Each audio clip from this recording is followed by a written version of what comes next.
Voici ce que ma fille utilise, voici ça. C'est un lait blanchissant massage bébé.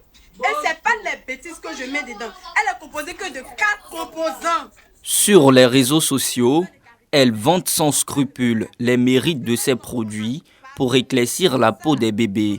Une vidéo qui porte à croire que tout est permis dans le monde digital.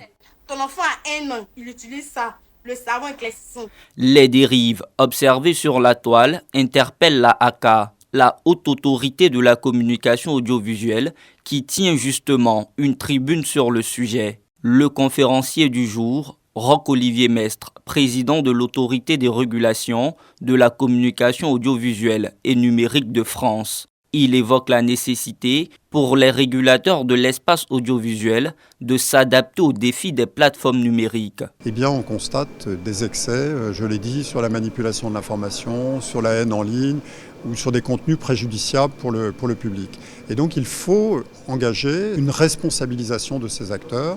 Ce qui est interdit dans le monde physique doit être interdit dans le monde numérique. C'est ça le principe, avec une responsabilité et une régulation qui permet de sanctionner ces acteurs quand ils ne respectent pas cette interdiction. Les balises sont déjà posées en Côte d'Ivoire pour assainir la sphère digitale.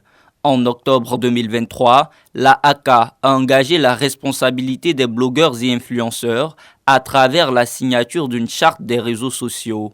D'autres mesures sont en vue pour mieux encadrer le secteur numérique.